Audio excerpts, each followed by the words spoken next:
உலகினை கண்டேனம்மா போலே ஒரு புன்னகையில் உலகினை கண்டேனம்மா போலே ஒரு புன்னகையில் உலகினை கண்டேனம்மா என் கண்ணே கண்ணில் மணியே என் உயிரே உயிரே ஒளியே போலே ஒரு புன்னகையில் உலகினை கண்டேனம்மா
அடிப்படை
என்னாடு தொண்டை நாடு.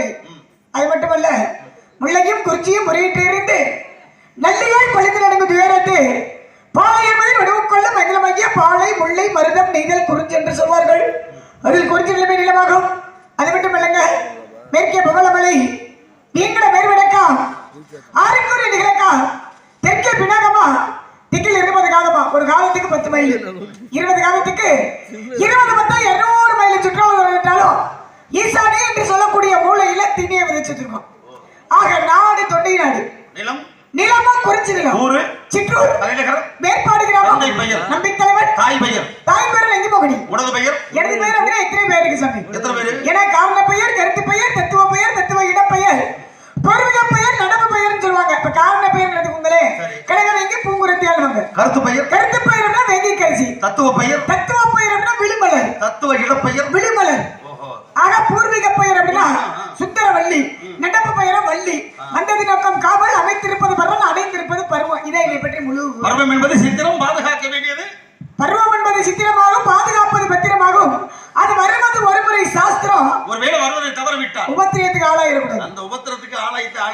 பெண்ணும் ஆளாக கூட சொல்ல முடியாது. பொதுவா பெண் ஆளாகிட்டால் உபத்திரம் வரத்தை செய்யும். ஆனா அதை மறுத்து ஜெயிப்பவள் தான் பெண். தானே? அதனால இந்த இடத்துல உங்களுடைய துணிச்சலை நான் பாராட்டுறேன். அந்த வகையில உங்களை பார்த்தவனை கேளுங்கள், கேளுங்கள் தரப்படும், தட்டுங்கள், தட்டுங்கள் திறக்கப்படும், தேடுங்கள், தேடுங்கள் கொடுக்கப்படும். ஒவ்வொன்று கிடைக்கல முடியா?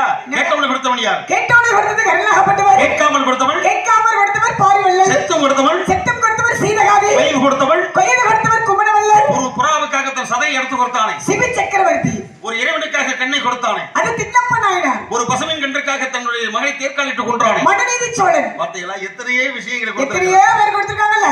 தானம் கேட்டால் தானம் கிடைக்கும், தர்மம் கேட்டால் தர்மம் கிடைக்கும், நீதி கேட்டால் நீதி கிடைக்கும், கேள்வின்னு ஒண்ணு கேட்டால் பதில் கிடைக்கும், கட்டாயம் பதில் கிடைக்கும், கண்டிப்பா கிடைக்கும். நாங்க தாராளமா கேட்டா ஏராளமா கொடுப்பேன். அப்ப நாங்க ஏராளமாக கேட்டா நான் தாராளமா கொடுப்பேன். ரொம்ப தாராள மனசோ. நற்றாமரை குளத்தில் நல்லெண்ணம் சார்ந்தால் போட்டாரே கட்டாரே காமருவார் இருக்காங்க.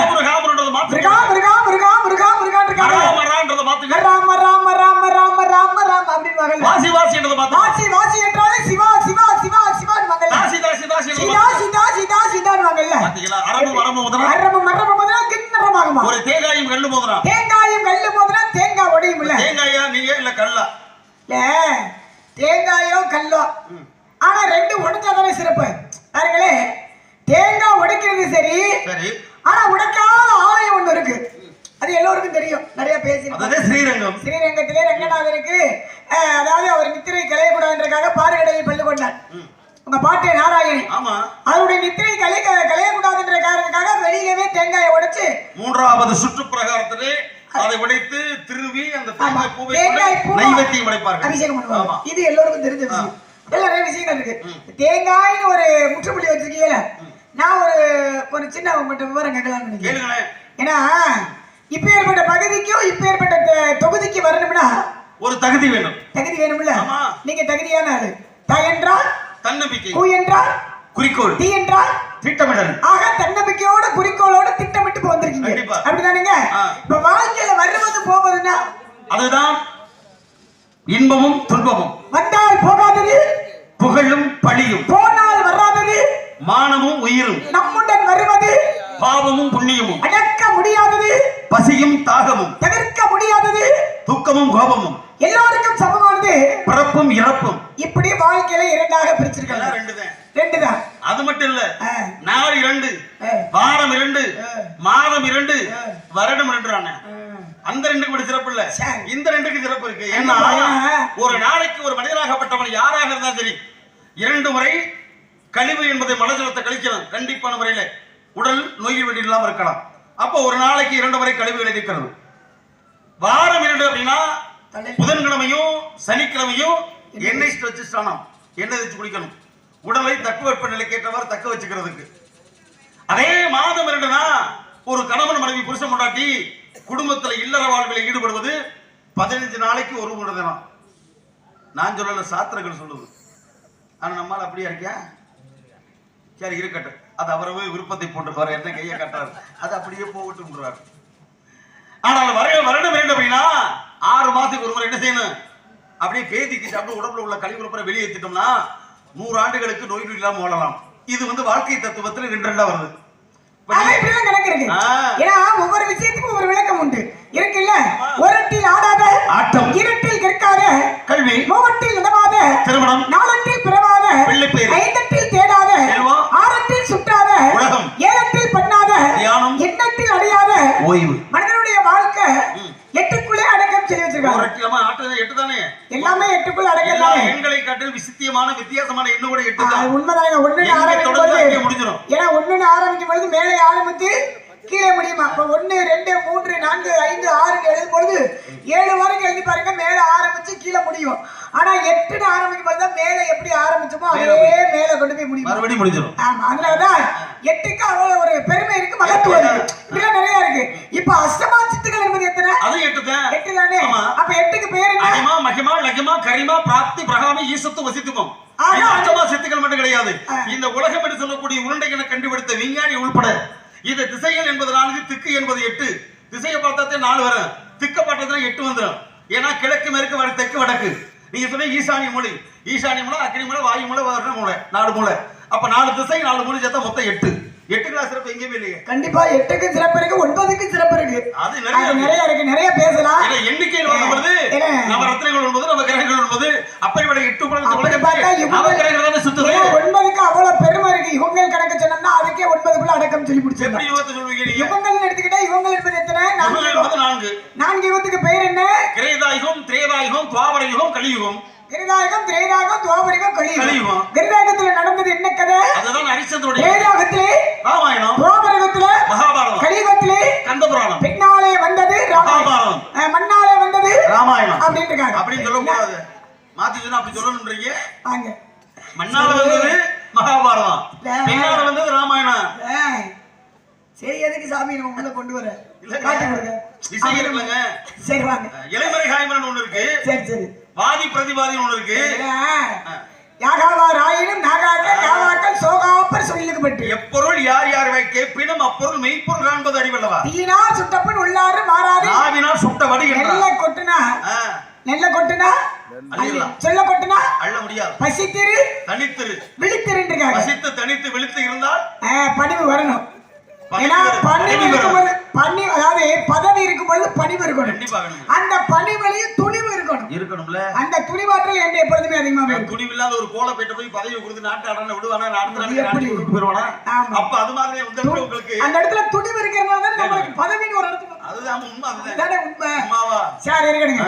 நம்ம நாயா அலைஞ்சு சரி ரொம்ப இடம் இல்ல. சொல்றது ஒண்ணு விட்டு ஓடி போயிடுறது. அதெல்லாம் இருந்தாலும் ஒரு சின்ன விஷயங்க கேளுங்களேன். கேள்வி கேட்போமா நாரதர்ட்ட? ஏங்க நான் இந்த ஆரம்பத்துல எதை கேட்டாலும் தருவேன்டானே. இருங்க எதை மட்டும் இல்ல, கொஞ்சம் பாருங்க. என்ன கேட்டாலும் நான் தருவேன். ஆமா, என்ன கேட்டாலும் ஒரு தருவாரு. கற்றது கைமளவு வெல்லாதது உலகளவு என்று உற்ற கலை மடத்தை ஓதுகிறார். உங்க தாயாகப்பட்டவர் எல்லா விஷயம் தெரிஞ்சவங்க யாரும் இல்ல, எதுவுமே தெரியாதவங்க யாரும் இல்ல. உங்க தாய் கலைவாணியாகப்பட்டவ அவளே இன்னும் படிச்சுக்கிட்டு இருக்காங்க. ஹயக்கிரிவர் என்று சொல்லக்கூடிய முடிவு. ஆனா ஹயக்கிரிவரே ஒரு இடத்துல படிக்கிறாங்கன்றாங்க. கல்வி கரையில கற்பவர் நான் சில. எப்ப கல்விக்கு வயது கிடையாது, கரை கிடையாது, வயது படிக்கிறதுக்கு நமக்கு வயசு கிடையாது. ஆமா, ஏன்னா நம்ம படிச்சுக்கிட்டே இருக்கலாம். வயதுன்னு ஒண்ணு இருக்கா? படிச்சா போதுமா? சரி, படிச்ச இந்த வழியில நின்று நடக்கணும். அதுக்கு தான் நான் கற்க கசடற கற்பவை கற்க இருக்காதற்கு தகாத நிக்கணும்ல. கண்டிப்பா நிக்கணும்ல. சும்மா படிச்சதை வச்சு நம்ம என்ன பண்ண போறோம்? நம்ம இடத்துல உரையாடணும். எந்த இடத்துல அதை கொண்டு போய் சேர்க்கணுமோ அந்த இடத்துல சேர்த்துறோம். சரி இருக்கட்டுங்க. தேங்காயும் கல்லு போதுனா தேங்காய் உடையும். நீங்க ஆமா சரிங்கல்ல? அதுல உடைக்காத ஆலயம்ல எத்தனையோ ஆலயம்.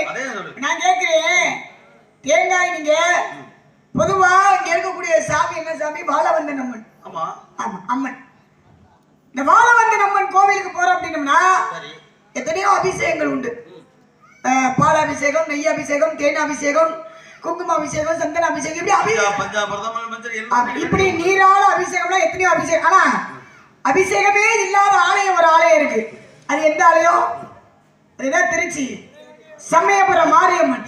அதாவது அபிஷேகமே சொல்லக்கூடாது, என்ன அபிஷேகம் சொல்லணும் இல்லையா? அப்படி கிடையாதுல்ல. திருச்சி மாரியம்மன் கோவில்ல அபிஷேகம் கிடையாது. என்ன அபிஷேகம்? ஆனா ஒரே ஒரு அபிஷேகம் அப்படின்னா அதாவது வேப்பிலையால தான் அங்க அபிஷேகம். அப்படி சொல்லணும்ல. வேப்பிலை மட்டும். ஏன்னா தண்ணீரை ஊத்த கூடாது. அப்ப ஏன்னா அது வந்து மரத்துகளால் ஆன பச்சை மர துகள்களாக செதுக்கப்பட்டது. தண்ணீர் என்பது ஈரம் படக்கூடாது என்பது அதனுடைய சாஸ்திர வேதங்கள். அது அப்படி தண்ணி பட்டுச்சுன்னா வளர்ந்து கொண்டே இருக்குமா? அதனால தான் அங்க தண்ணி ஊத்தி குளிப்பாட்ட மாட்டாங்க. பச்சை மரம் தலைக்குன்னு சொல்றோம் இல்லையா? எந்த அபிஷேகமே அதுக்கு கிடையாது. வேப்பிலையை வச்சு அபிஷேகம் பண்ணுவாங்க சமயபுரம் மாரியம்மன். இப்ப இந்த ஆலயத்தை எடுத்துக்கிட்டா இது கல்லால செதுக்கப்பட்டதுன்னு. அதனால இதுல வந்து எல்லா அபிஷேகமே உண்டு. இப்படி காரணம் இருக்கு. இப்ப நான் என்ன கேட்கிறேன் அப்படின்னம்னா, அபிஷேகம் நிறைய இருந்துட்டாலும் அபிஷேக ஆராதனை இருந்துட்டாலும் பொதுவா ஒரு ஆலயத்துக்கு போறோம் அப்படின்னம்னா என்ன பொருள் கொண்டு போவாங்க அர்ச்சனை பண்றதுக்கு? பத்தி, சூடம், சாம்பிராணி, பழம், தேங்காய், வெத்தலை, பாக்கு, அவனோட வசதி வாய்ப்பு பொறுத்து இருக்கு. ஏன்னா பொதுவா எடுத்துக்கிட்டோம்னா தேங்காய், வாழைப்பழம், அகர்பத்தி, கற்பூரம், நீங்க சொன்னது போல பூ, இப்படி மாலையெல்லாம் கொண்டு போறாங்க. அது பொதுவானது. ஆனா நான் என்ன கேட்கிறேன் அப்படின்னா, கோவிலுக்கு போகின்ற பொழுது தேங்காயும் வாழைப்பழத்தையும் பொதுவா அதைத்தான் முக்கியமா கொண்டு போறாங்க. இந்த தேங்காயும் வாழைப்பழத்தையும் கொண்டு போக வேண்டிய காரணம் என்ன? சொல்லுப்பா. இருங்க சொல்லு. நீ சொல்லுப்பா. சொல்லுப்பா. நீ சொல்லு. அதுதான் சொல்லுப்பா. சொல்லுப்பா. தேங்காய் ஏன் கொண்டு போறாங்க? நல்ல அறிவான படிச்சாலும் சொல்லுங்க. நல்ல இந்த ஊருக்கு ரொம்ப பெருமையா இருக்கும். நீங்க சொல்லுங்க. சொல்லுங்க ப்ரோ. சொல்லுங்க ப்ரோ. கொஞ்சம் அமைதியா இருங்க, அமைதியா இருங்க. அவர் சொல்லிடுவாரு. ஏன்னா அது அவர் மேல வச்சுக்க நம்பிக்கை. என்னப்பா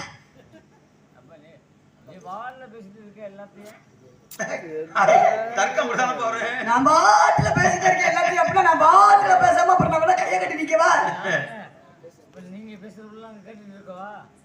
அப்ப நாங்க பேசுறத கேட்கலன்னா நீ தூங்கிரு. சரி இருக்கட்டும் சொல்லி இன்மை அறிந்துகின்றான். இதை யார் சொல்லணும்னா கேட்க வேண்டிய கடமை, கேட்பதற்கு வேண்டிய கடமை, சொல்ல வேண்டியது நமது கடமை, பொறுப்பது. அந்த பொறுப்பை உணர்ந்து நான் செயல்படுறேன். ஏன் தேங்காயை கொண்டு போகணும், ஏன் தேங்காயை உடைக்கிறதா? ஒரு மனிதனுடைய வாழ்க்கை தத்துவம் என்பது தேங்காய்க்குள்ள அடங்கியிருக்கு, ஒண்ணு இல்லை. ஆனா அந்த தேங்காய் என்பது கடவுளுக்கு சமமானது. கடவுள் என்பதுல யாரு? ஆதி அந்தம் இல்லாத நாயகன், முடிவும் அவனே ஆரம்பமும் அவனே. அப்படின்னா யார் தெரியுமா? சிவபெருமான் ஒருவன் தான். இப்ப ஒண்ணு இல்ல, சிவபெருமான் உருவம் தெரியும், பாத்துருக்கீங்கல்ல? சிவனுடைய தலையில பாத்தீங்களா ஜடாமகுடன்ற குடிமை இருக்கும். தேங்காயுடைய மேல என்ன இருக்கு? குடிமை. அந்த ஈசனாகப்பட்டவனுக்கு முக்கண்ணன், அவனுக்கு பெயரு. 3 கண்கள் உண்டு. அதே போல தேங்காய்க்கு 3 கண்கள் உண்டு. இந்த தேங்காயுடைய உள்ளே இருக்கு பாருங்க, பருப்பு என்பது வெண்மை நிறம். சிவபெருமானாகப்பட்டவன் அன்று முடிசூடா மன்னனும் முடிவில் பிடி சாம்பலாவான் அவனுடைய தத்துவத்தை உணர்த்துவதற்காக சுடுகாட்டிலே நடனமாடி அந்த சுடுகாட்டு சாம்பலை தன் திருமேனியில் பூசிக் கொண்டவன். சாம்பல் நிறம் வெள்ளை நிறம் உடையவன். அது அந்த உள்ளுக்குடைய ஓட்டுடைய பொருத்தமான தத்துவம். அது மட்டும் கிடையாது, உள்ளே இருக்கக்கூடியது நீர், தேங்காய் நீர். அதுதான் ஜடாமகுடம் சொல்லக்கூடிய சிவனுடைய தலையிடக்கூடிய கங்கை என்ற நீர். இப்படி தேங்காயையும் சிவனுடையையும் பார்த்தா ரெண்டுமே ஒட்டுமொத்தம் ஒருங்கிணைக்கிறான். இந்த வாழ்க்கை என்ன சொல்லுது அப்படின்னா தேங்காய்க்கு வந்துருவான். தேங்காயுடைய சிவபெருமான் கூப்பிட்டான். ஆனா மனுஷன் கொண்டு வரல. மனுஷன் ஏன் கொண்டு போய் உடைக்கிறோம் அப்படின்னா, இப்ப மனிதனுடைய உடம்பு என்பது தெரியுமா, முழு தேங்காயை போன்று. அப்ப சொல்லுவாங்க தெரியுமா, டே அவன் மனசை தொட்டு தொட்டு சொல்றான், ஒரு தவறு ஏதோ பிரச்சனை வச்சுக்க, டே உன் மனசாட்சி தொட்டு சொல்றான். ஆனா சொல்லுவா தெரியுமா, வெள்ள பண்ண முடியாது அப்படின்வாங்க. ஏன்னா அது உள்ளே இருக்கக்கூடிய ஓடி என்பது பருப்பு இருக்க ஒரு மனிதனுடைய தூய்மையான உள்ளத்தை குறிக்கிறது. அது மட்டும் கிடையாது, அந்த நீர் என்பது மனிதனுடைய உடம்புல கூடிய ரத்தம், மலஜலம் கழிப்பது, வியர்வை, கண்ணீர், இப்படி போன்ற எல்லாமே அந்த நீரை சம்பந்தப்பட்டது. இப்ப அந்த உடம்பாகப்பட்டது ஒண்ணு இல்ல. தேங்காய் உடைச்சிட்டு வச்சுக்கோங்க, உடைச்ச உடனே தண்ணி வெளியே போயிடும், பருப்பை எடுத்துருமா, வெறும் கூடு. இப்ப என்ன தெரியுமா, அதுதான் மனிதனுடைய உடம்பு. மனுஷன் செத்து வச்சுக்கோங்க, இந்த நீர் பூரா வெளியேறிடும். இந்த பருப்பை சொல்லக்கூடிய ஜீவன் இருக்கு பாருங்க, பிராணன், அது மேல போயிடும், ஆன்மா. இந்த உடம்பு இருக்கு பாருங்க, அதே வெறும் கூடு. வெறும் கூடு தூக்கி போட்டு எப்படி தேங்காய் சட்டை தூக்கி ஒண்ணுனா போட்டுருமோ அதே போன்று இந்த மனிதன் உடம்பு தூக்கி குளிக்கிற போட்டு ஒண்ணு எரிக்கிறதுக்கு அதை புதைச்சிருவான். இதுதான் ஆன்மீக வாழ்க்கை தத்துவம். இந்த தத்துவத்தை கடந்தான் சிவபெருமானை உன் திருப்படிக்கு நான் வந்து சேருவேன், என்னையும் ஏற்றுக்கொள்ளாயப்பா, அப்பை விட எனக்கு இனி ஒரு பிறப்பு வேண்டாம், நான் பிறந்தது போல போதும் அப்படின்ற ஒரு பிரவா நிலை அடைவதற்குத்தான் எடுத்துக்காட்டாக கோவில கொண்டு போய் தேங்காய் உடைப்போம். சரியா? வாழைப்பழம், வாழையடி வாழ்வதற்காக பழம் கொடுத்தவங்க எத்தனை பேர் உண்டு. ஆனா வாழைப்பழத்தை பத்தி கேட்கறீங்க, இந்த வாழைப்பழத்தை கொடுக்கும் ஒரு தத்துவம் இருக்குங்க. வாழை என்ன செய்ய தெரியுமா, தன்னுடைய வாழ்க்கை ஒரு மனிதன் அது நல்லா தெரியும். ஏன்னா ஒரு வாழை கன்றாகப்பட்டது பருவத்துக்கு வந்து வாழை தாறு கொலை எடுத்து வச்சுக்கோங்களேன், அதோட அந்த தாய்மறை செத்து போயிடும். பக்கத்தில் இருக்கக்கூடிய பக்க கன்று வருது சுத்துல, அந்த பக்க கண்டதை அடுத்ததுடைய அந்த அதனுடைய வழிமுறை, அதனுடைய வம்சாவளி, அதைத்தான் சொல்லுவாங்க. அதுக்கு ஒரு பழமொழி உண்டு, நண்டு சிப்பி வே கதலி நாசம் வரும் காலத்தில் கொண்டகர் உழைக்க விடாம. இது எப்படின்னா, இப்ப நண்டு இருக்கு பாருங்க, நண்டாகப்பட்டது நீங்க பாருங்க, எங்கேயாவது நண்டு குஞ்சு பொறிச்ச பண்ணால தாய் நண்டு குஞ்சை குறிச்சு குடிப்பான் போட்டு போகாது. ஏன் தெரியுமா, தாய் நண்டு தன்னுடைய குஞ்சுகளை வெளியிடும் போது கூட வெளிச்சு அது செத்து போயிடும், அது வாழ்க்கை அதில் முடிஞ்சிடும். தாய் நண்டு செத்த பண்ண குஞ்சுகள் வெளிவரும், தாயுடைய ஆயுட்கள் முடிஞ்சு வச்சு. நண்டுக்கு சிப்பி இருக்கு பாருங்க, சிப்பி எப்பொழுது முத்த வெளியிடுகிறதோ அதோட சிப்பியுடைய ஆயுட்காலம் முடிஞ்சு போயிடும். வே என்றால் மூங்கில், மூங்கிலாகப்பட்டது தன்னுடைய தாய் மூங்கில் என்ன செய்யுமா, பருவ காலத்தை முடிச்சோம்னா எல்லாத்துடைய பக்க ஈர்க்கண்டுகளை விட்டு விட்டு தாய் மரம் பட்டு விடாதே மஞ்சள் மூங்கிலா இருக்கும். இன்னும் சொல்ல போனா விவரம் தெரிஞ்சாலு மூங்கில் மரம் பத்தில உட்கார மாட்டேன். ஏன் தெரியுமா, எப்பொழுது மூங்கில் ஈர்த்துட்டு வரும் தெரியாது. அப்படி பொத்துக்கிட்டு வந்தோம்னா ஆளை குத்தி கொண்டு விடும், அவ்வளவு சக்தி வாய்ந்தது மூங்கில். அப்ப அந்த தாய் மூங்கில் என்ன செய்யுமா, பக்க கண்டு ஈர்க்கண்டுகளை விட்டோம்னா தாய் மூங்கில் செட்டு போயிடும். கதலி வாழையும் அப்படித்தான், எப்பொழுது தன் குலைகள்ல போகிறதோ குலையை தண்ணி முடிச்சோன்னா பக்க கண்டுகளை விட்டு அது தாய்மரம், அந்த காய் விட்டோம் அதோட ஆயுள் காலம் முடிச்சுக்கிறேன். அதைத்தான் சொல்லுவாங்க, நண்டு சிப்பி வே கதலி நாசம் ஒரு காலத்தில் குண்டகர் குலைக்க விடான்னு. இதை அட்டு விட்டுட்டு அடுத்த வாழ்க்கை முடிச்சுக்கிறேன். அதனால எனக்கு ஒரு வாழ்க்கை எடுத்து போது பாய், நீ என் பிள்ளை விட்டு இருக்கு, நான் இனி உன் காலனி வரலாம் சொல்லிட்டா வாழைப்பழ தத்துவத்தை கடவுளுக்கு படைக்கிறோம்.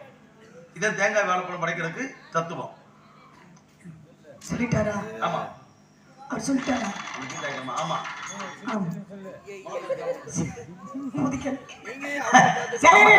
அற்புதமான ஒரு விஷயம்.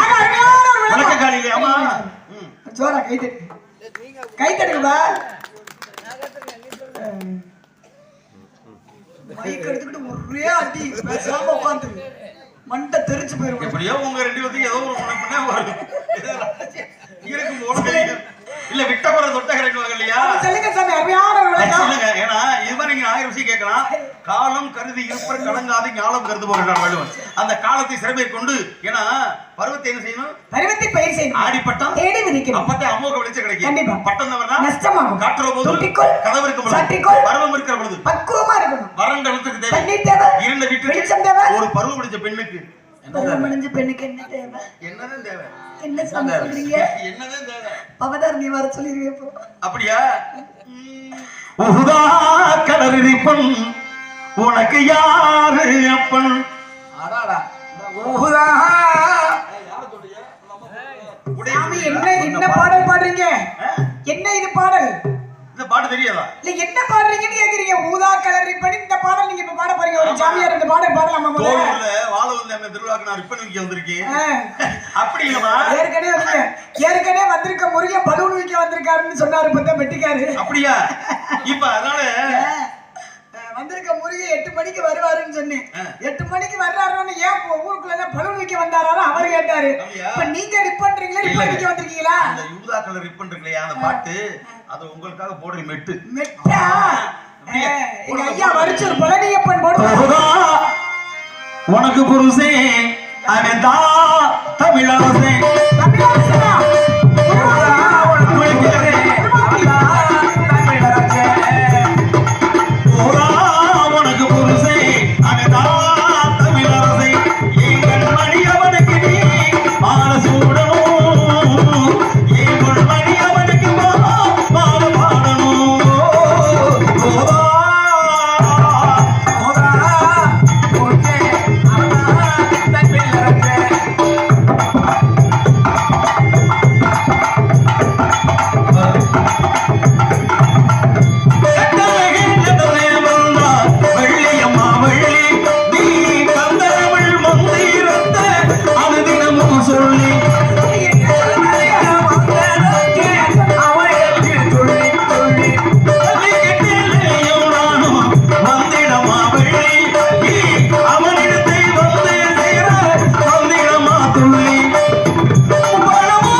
மதுரை எங்க ஊர் பக்கத்துல அழகர் கோவில். ஆமா மாஞ்சோலை பூஞ்சோலை பல முதிர் சோழ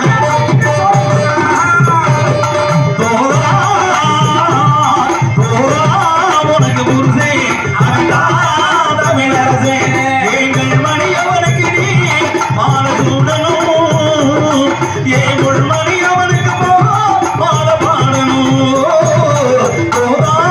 உனக்கு புருஷே இவன் தான் உனக்கு புருஷன். அப்பேற்பட்ட கண்ணிச்ச நாயகன் கட்டழகன் கந்தன் அவனை உனக்கு புருஷன். அவனை விட்டால் வேறொரு வருமில்லை.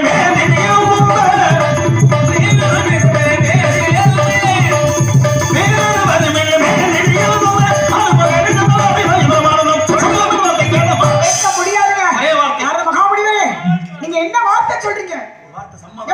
சம்மதமா சம்மதம் சொல்றதெல்லாம் சரி. மாப்பிள்ளை பாத்திருக்கீங்க பாத்தீங்களா? மாப்பிள்ளை யார சொல்லிட்டு இருக்கீங்க? மாப்பிள்ளையார் தம்பி. மாப்பிள்ளையாருடைய தம்பியா? அவர் யார் தெரியுமா? கண்டன் கடமன் கார்த்திகேயன் ஒரு ஆறுமுகன் ஈராறு. நான் அனுதினமும் வணங்கக்கூடிய 5 வயதுல அரியா பருவத்துல ரொம்ப நாளா முருகபெருமான என்னுடைய கடவுளா நினைச்சுக்கிட்டு இருக்கீங்க. கடவுளா? நீங்க கணவனா போன்னு சொன்னீங்க. கடவுளா? உண்மை கடவுளா ஏத்துக்கணும்ன்றீங்களே. அடக்கவுடல இது பாருங்க. அட கடவுளேன்ற என் தெய்வமே. நீங்க மாப்பிள்ளை முருகன் சொல்லிட்டீங்க. அதனால நான் சம்மதம் கொடுக்க மாட்டேங்க. என் வாழ்க்கையில யாராவது குறுக்கிட்டீங்க குறுக்கிட்டா குறுக்கிழமை உடச்சு பிடிங்க. நான் தேவையில்லைங்க. உங்க தொழில் என்னங்க? ஒரு விஷயம் தெரியுமா? சாமி உங்க தொழில் என்ன? கலகம் செய்யும் பெரிய கலெக்டர் உத்தியோகம். அவன் ஒரு மாவட்டத்துக்கு ஆமா பெரிய நல்லா இருக்கிற குடும்பத்துல சட்டத்தை கலக வேற. நம்பிக்கை முடியுமா எங்க சாமி அந்த தொழில் சரி. எப்ப நாரர் கொஞ்ச நாளா ஒரு வேலை பாக்குறாரு தெரியுமா? கூட்டி கொடுக்குறாருயா. நாரர் கூட்டி கொடுக்குறாரு. நாரர் கூட்டி கொடுக்குறாரு. எனக்கு வர ஆத்திரத்துக்கு பார்க்கலாமா? கூட்டி கொடுப்பதுங்கள்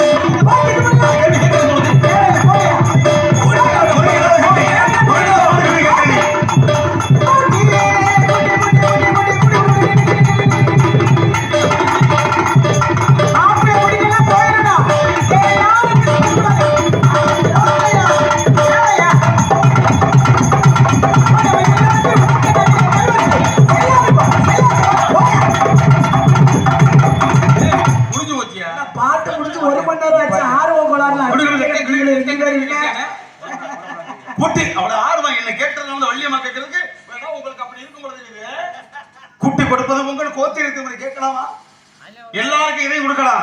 ஆனா எனக்கு ஒன்று வரமுறை இருக்கிறது. அன்பில்லாதவருக்கு அன்பை கொட்டி கொடுக்கலாம், அறிவில்லாதவர்களுக்கு அறிவை கொட்டி கொடுக்கலாம், பொண்ணை கொடுக்கலாம், பொருளை கொட்டி கொடுக்கலாம், கல்வியை கொட்டி கொடுக்கலாம், செல்வத்தை கொட்டி கொடுக்கலாம், வீரத்தை கொட்டி கொடுக்கலாம், இன்னும் எத்தனை விதமான கொட்டி. ஆனால் பெண்ணை கொட்டி கொடுப்போம் நான் இருந்தாலும் நீ கேட்ட கேள்வியை மாட்டி காட்டுகிறேன்.